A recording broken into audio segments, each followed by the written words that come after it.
for joining us. We're talking about bullying. We discussed physical bullying, and then we talked about verbal, but cyber, internet bullying, I think that's probably the most dangerous that we're dealing with today, Pauline. Yes, because we're living in a society where internet is our everything. It consumes us from the time we wake up in the morning to the time we go to bed. Right. And so trolling is just really, really devastating because it causes depression, it causes low self-esteem. You see that a lot when people are part of groups, like there's a lot of teams and they have online communities now. And so you would be amazed at the things that girls say to each other. I don't know about boy-girl mixed environments. I was talking to Jackie earlier. I was saying, you know, they create sites now when they have a beef with each other. They create sites and they go to the website and they post. And there's a group like here recently, the police and the schools had to get involved because it was called the thoughts of that particular county. And the word thought stands for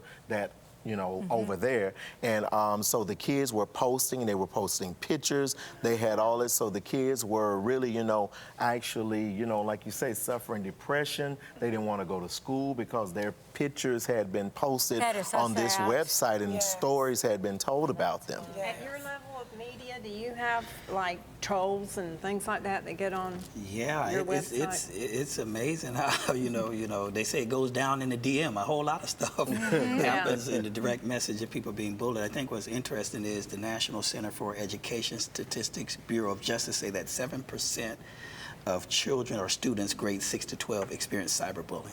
Wow. That's so sad. And you know, they don't really want you to get involved because even if you're having that conversation, my daughter will say, Mom, that's social suicide. Don't call that family. Don't address it. I was like, okay, you have a little while to work it out, but we're going to talk about this again, so I do keep track of that. We have to do that. Well, there again, I think the parents have got to know what their kids are looking at on the internet. Yes. But you don't know unless you're involved and engaged and asking questions because it's just a wide open space. And especially if they use any of the social media sites, like I heard Periscope, I don't use that, but that actually is very known for trolling. Didn't you experience some of that? Yes. And whereas bullying is targeted at one specific person with some outcome that they intend, trolling is just somebody who puts some offensive comments on to kind of, what is that, rattle the cages of those watching. Or distract. There's also an increase in people suffering from Facebook depression.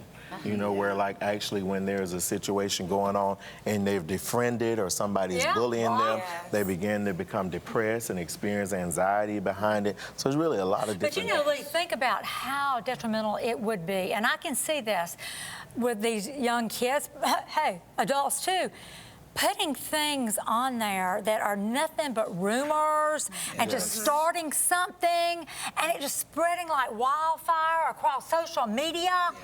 Well, it's and like so embarrassing and yeah, another form of bullying too is when somebody assumes somebody else's identity and tries to, you know, take like you're down and you're saying these things. I mean, it's like, do you not have anything better to do with your time? Right. Yeah. It was amazing. I had that happen. Someone was like, I had all kind of like, did you just send me a request? I'm like, no, that wasn't me. Yeah. Wow. Yeah. That's scary. We have to be vigilant when it comes to social And media. Exactly, because it's, I mean, really, when you think, and even some of the kids that are in school, they go through Facebook bullying, I mean, a lot. You know, it goes viral, where the police or law enforcement have to get involved in the school setting because of what's going on Facebook. So I would say that it's almost like a Facebook gang It really that they create, you know? And we're talking suicides. Yes. Teenagers commit suicide Yes. over cyberbullying. Yes. You know, I heard somebody say that Paul, in the New Testament, who wrote the New Testament,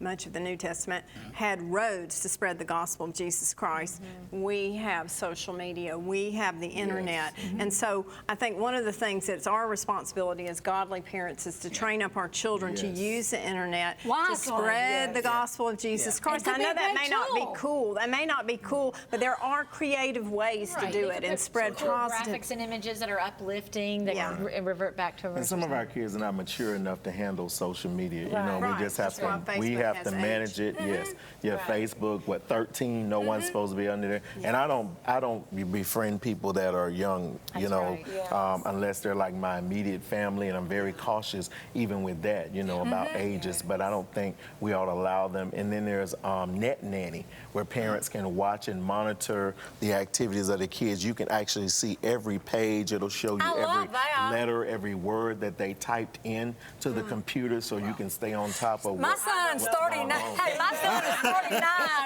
He's in the audience. I'd like to have that on his paper.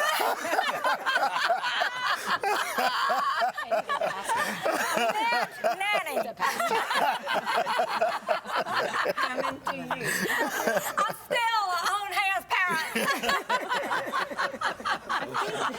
I think the important thing to remember is that words are permanent because they leave a lasting They are. impression, but also once they're on social media, they're out there. And I don't understand when children, or teenagers, I should say, use the internet to have their public, you know, their arguments or disagreements or their jealousy or their my rage. goodness. And then you find out 5 days later the mom found out and then they're off. And then why do we put all that out there? Because What are our the adults kids do learning? it.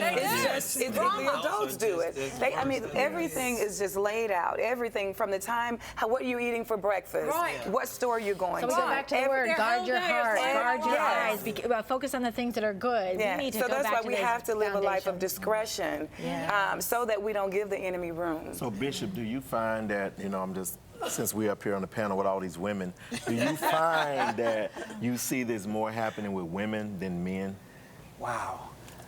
I see so many women in the audience, so I want to say, but, you know, Don't be scared.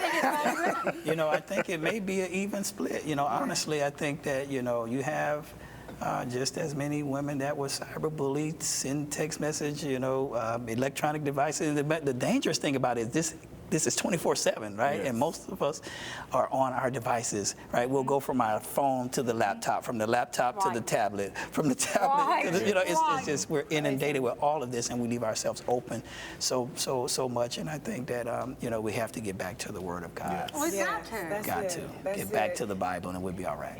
And I love giving resources. So again, there's a couple books. I love the title of yours. Yes. Also, Seeing Red, Beyond Bullying and Tap Out. And I think if anyone suspects that in their home or their school, they could be an educator or mentor for others. But there again, parents have got to be aware of changes in their child. Yes. You know, if all of a sudden your child doesn't want to go out, Not easy. afraid to leave the house, really, want to stay home all the time, Changing want to their stay in dress. their room all the Changing their time. dress, yeah. Yes. And don't want to talk. Just There totally, you go again. Yeah, excluded. Right. That's a great It could sign be in a right note there. form, it could be on the computer, it can be in the classroom. right. But it goes back to connecting and just sending out kindness And knowing each interacting. other. Let's get back to You sitting got down to. at the family, you know, Yeah. table and That's eating. right. Let's because talk that's about where it. a lot of Yes. conversation happens. Because It's then right they there got Without at the the phone. table. That's a Without big the phone. thing. That's the best thing. Right, everybody Stay on the with phone. us. We'll be right back. That's a huge thing that's missing.